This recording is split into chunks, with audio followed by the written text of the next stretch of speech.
Out on the Southside Loop Trail. I started at Southside Park, and I'm just investigating the trail since Helene has made quite a dent into this area. I ran across this strange piece of wood sticking up like this, and I know exactly what this is and what kind of tree it was. It was a pine tree. It has disintegrated to the point where the only thing left, or the last thing remaining in it, are those places in the tree trunk and starting off on the limbs of the tree that still have sap in them. And so I've come around with my big knife and I've cut away some so that you can see this is referred to as fatwood, and it's just full of that pine sap. And if you take some of this, it burns pretty well, and it's nice to start a fire with. Wow, a lot of damage here. Several months ago, I guess about 3 months ago, I tore my medial meniscus in my knee, and it was very painful, and I couldn't walk. I could only hobble a little bit, and I started doing some exercises and some good chiropractic care, and I was able to eventually get that healed up enough so that I could get on a mountain bike, started riding that around. That helped a lot, and now I'm out here hiking the trails. I don't feel anything in my knee. It's all well. And Helene has been a number of months back, and it did a lot of damage.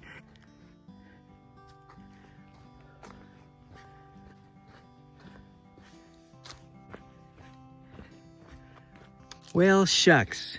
Only one of the 3 Halloween trees is still standing. Together, when I took a picture, they look like a jack-o'-lantern eyes, just looking right back at you. Well, with all these trees down, it's like some of your old friends are gone. It's just amazing. Well, I'm gonna leave the Southside Loop Trail for just a little bit, take this short flat trail and catch the Southside Loop on down there. Okay, I'm off the flat trail and back on the Southside Loop Trail if I take a left, which is what I'm gonna do. It is such a beautiful day out here. Oh my goodness. So glad I came. On Wednesday, and then especially on Thursday, temperatures are supposed to get down into the teens here. That's kind of unusual. I could probably use my K-bar here and get rid of this guy. He's in the way. He must have fallen since the guys came through with the chainsaws. I could probably take care of that.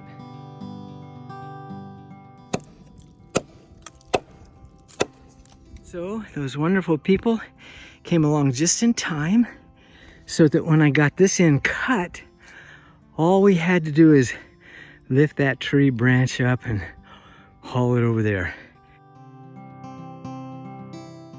Wow. So another person with dogs came by just after I finished.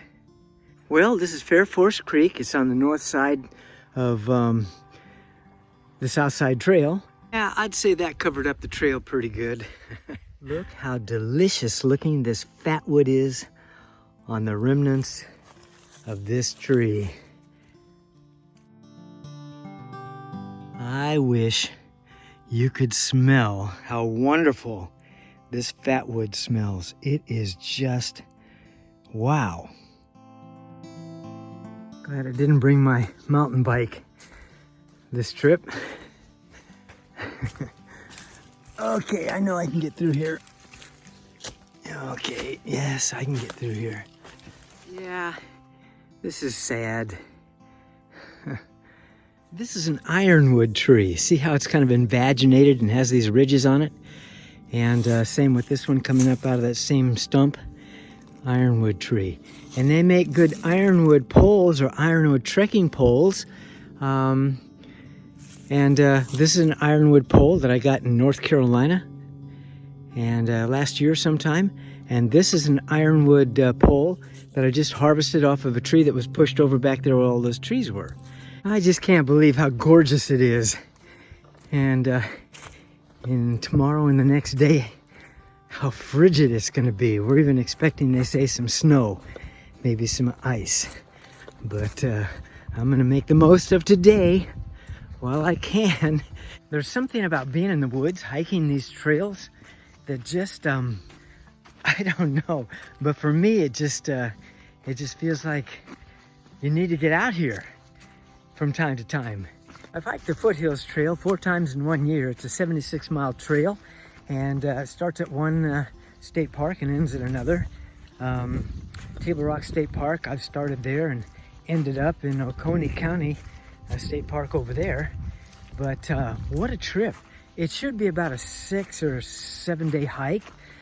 And each time I've done it, I've hiked it in 4 days, which is a little too fast. And usually after doing that hike, I can't walk for a week. When I run across these in the woods, I refer to these as rhino horns. It's just fat wood, what's left of like I've talked about. It's just something that is left over. And if you dig into it a little bit, you're gonna see that there's a lot of, a lot of fat wood in there. A lot of sap that's dried up, and that makes fat wood. Call them rhino horns. I just had this terrible thought when I went into town today and decided I was gonna come out here and go hiking. I forgot to tell my wife. Oh my goodness, and I've been out here for a couple of hours. Nope, wrong choice. Let's go that way. This is an ironwood tree that they had to cut down, blew across the trail. And as an example, here's a branch that's coming off. And yeah, you'd have to cut this off right here, but just continue on up. It's relatively straight up to there. It's just not quite long enough. Yeah, I want to get across that without getting my feet wet. Yep, dry feet. Sure have seen a lot of bear logs out here. I have carved bears with a chainsaw out of logs for a number of years. I think I've probably carved over 300.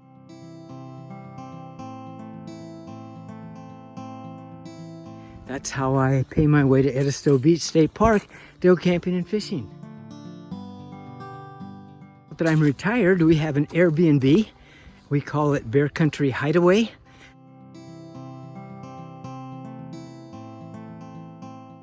And but I don't carve bears anymore. Hiking along the trail, and I saw this and I thought, I'll bet you that's a widowmaker. Let's find out. A widowmaker is a branch that falls from the top of a tree and impales itself in the ground. Let's see. Oh yeah. Yeah, a widowmaker. Came through here about 3 weeks on my mountain bike and had to turn around after carrying my bike for so long and so far. I thought, yeah. And they have done a lot of work since, well, in the last 3 to 4 weeks. And boy, these trees are massive, some of these that have fallen over. Look how massive this root system is. I mean, if I back up to it, it's way over my head here, way up there. This is just a tremendously big tree. Okay, I'm on the Centerline Trail. That means I'm about 1 mile from my truck, and I'll just head up that way and be done with this hike. You see what I see? The Centerline Trail is completely covered up with all these massive trees that have fallen across it. So it looks like we'll go ahead and take this little route here. Okay, I'm about 40 feet off the Centerline Trail coming up to this little cemetery. I came here about 30 years ago with my Boy Scouts, and we cleaned up this place. It's had trees falling across it many times, but I'm just enamored with the people who are buried here. This one died born February 5th, 1835. I can't see when it died, when this person died. She was the wife of somebody.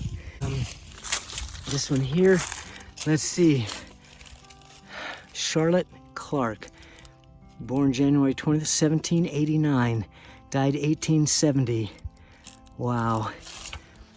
Okay, this is a little wrought iron fence around a very large headstone. I'm off the trail where I probably shouldn't be. I know I'm not supposed to be here, but I ran across this one day, and when I found it, I wanted to report it to the rangers.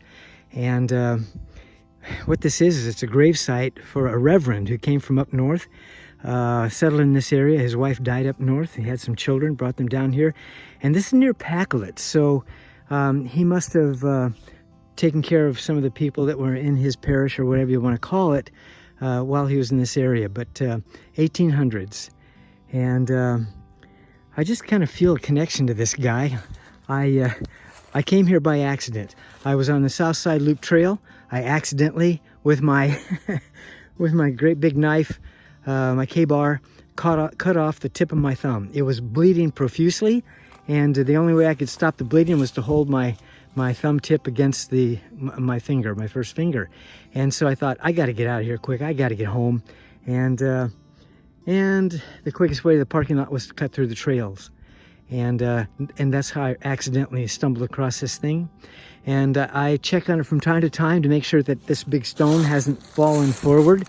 There's a hole right there where his chest would be, head and chest, I guess. And trees growing up in it. And but he had servants. There are depressions around here. Servants or slaves or whatever they were. And I found a lot of those depressions, and that's where they were buried. They were buried by him. And so did a little history hunting for this guy, and my wife helped me out and kind of tracked down his heritage, where he came from and what his story was, and had a difficult time getting the reading off of that stone. But anyway, here it is, and I just wanted to check on it, make sure it hadn't fallen in there. I walked up to it the first time, touched it, and it fell backwards, and it is very heavy. Well, right now it's leaning on that, yeah, I set it up, but I see that it's leaning back on that wrought iron fence.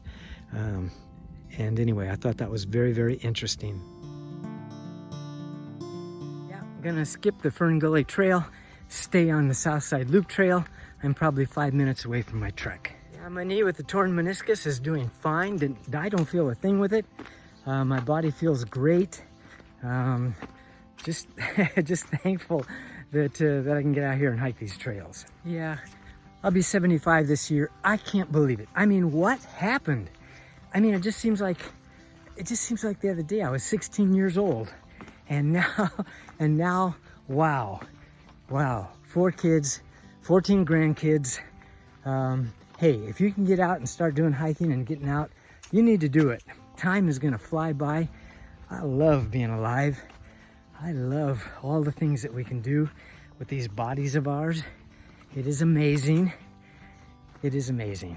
Yep, there's the parking lot. I'm basically here. That was much longer than I thought. I wasn't gonna take a hike near that long, and that water is gonna taste pretty good. I didn't have any way to carry it, and but it was so much fun. So people constantly want to know, but they're very kind about it, like what's going on with my face. Had this bandage on here for quite a long time. Went to Duke University Medical Center. They did their research, they did their studies, they put their program together, told me what they were going to do, and I opted out after 3 different sessions with them and did my own homework. And I'm glad that I took the path that I did. I decided not to have the surgery, not to have the chemo. And I know that this doesn't end well, but I also know that I've had a great 3 or 4 years now. And not only that, but within a few weeks of having performed the surgery, they kicked everybody out of Duke University that I'm aware of, and very serious patients, to make room for all of the COVID patients that were going to come in droves and thousands, and that never happened. And it was the kind of surgery where they had to keep close eyes on me, and that wouldn't have happened. And but anyway, I just do the best I can, try to eat as good as I can, and take care of this thing, and it is what it is. But I'll just tell you, I'm so happy and so thankful to be alive on this earth. I love my Heavenly Father and my Savior, Jesus Christ, and I want to serve them as best I can. I have a wonderful wife, kids, grandkids. Life is awesome. And I get to get out and hike from time to time. And this was an awesome day.